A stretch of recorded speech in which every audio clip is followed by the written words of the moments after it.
Voilà donc pour ce point complet. Adel Bakawan, Donald Trump avait promis quelque chose de spécial, de grand pour le Moyen-Orient. Il parle d'ailleurs aujourd'hui d'un plan historique. Qu'en est-il selon vous?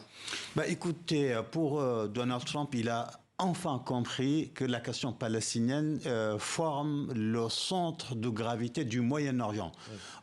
On est passé des accords d'Abraham où on a fait l'abstraction totale de la question palestinienne à la question palestinienne aujourd'hui en 2025 comme le centre, comme le pivot du Moyen-Orient. C'est à partir de ce moment-là, de cette vision-là, il parle du Moyen-Orient. D'ailleurs, il n'est plus question d'expulsion des Palestiniens, en tout cas dans le texte. Et donc, il y a un grand changement quand même. Factuellement, on va prendre de la distance avec nos jugements de valeur en termes idéologiques, mais voir les faits. Les faits, c'est quoi? C'est que quand il arrive, il dit de toute façon, dès le 20 janvier, il faut déporter les 12 300 000 Palestiniens.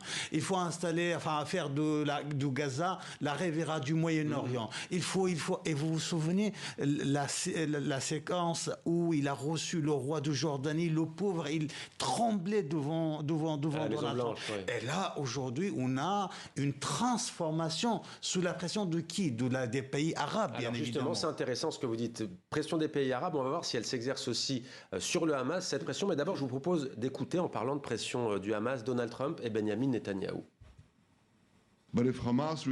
Si le Hamas rejette votre plan, Monsieur le Président, ou s'ils disent l'accepter mais font ensuite tout pour le bloquer, Israël va finir le travail elle-même. Cela peut se faire facilement ou pas, mais ce sera fait. Nous avons presque tout le monde. Il ne nous manque qu'un seul signataire, et ce signataire expirera en enfer s'il ne signe pas. J'espère qu'ils signeront pour leur propre bien et qu'ils créeront quelque chose de vraiment formidable. Énorme pression sur le Hamas, y compris des pays arabes? Oui, absolument. Vous l'avez bien remarqué, tous les pays arabes, à l'exception d'Irak, même en Irak, le président kurde Nesharan Barzani a fait un communiqué pour dire, il a félicité Donald Trump, il a félicité les pays arabes. Et donc, tous les pays arabes, ou presque, sont d'accord par rapport à ce plan de paix, entre guillemets. Et ensuite, les pays islamiques, les grands pays islamiques, comme la Turquie, comme l'Indonésie, comme le Pakistan, tous ces pays-là forment à peu près 850 millions d'individus. C'est pas rien, c'est énorme. Donc, ces pays-là, ils ont donné leur accord pour ce plan de paix. Le Hamas, oui, le Hamas, aujourd'hui, il est désiranisé. C'est-à-dire quoi désiranisé? C'est-à-dire le Hamas a perdu le soutien de l'Iran, du Hezbollah, du régime syrien, des Houthis très limités, les milices irakiennes. Ce Hamas qui a pris de la distance par les faits avec l'Iran, il s'est arabisé. Or, tous les pays arabes là aujourd'hui mettent la pression là à cette heure-là pendant qu'on est en train de qu'il y ait un cessez-le-feu en tout cas, il y a une réunion pour que le Hamas accepte. Mais en même temps, il faut le dire clairement et factuellement, le Hamas n'a jamais été aussi isolé, n'a jamais été aussi fragilisé, n'a jamais été aussi seul, même au sein de la question palestinienne, au sein de la population palestinienne.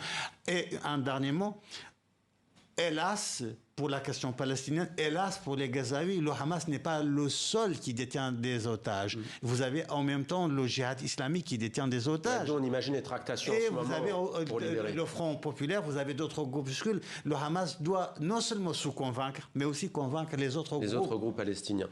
Slimane, un point important dans ce plan, en général, quand on parle de transition, c'est après la chute d'un dirigeant autoritaire. On l'a vu renversé notamment par des Occidentaux ces dernières années, pour ne pas dire décennies. Là, on parle d'un mécanisme de transition. De quoi s'agit-il? Oui, ça s'appelle Autorité internationale de transition de Gaza. Oui. Et ils ont même fait un logo pour cet organisme. Présidé par qui? Alors, il va être présidé par Tony Blair.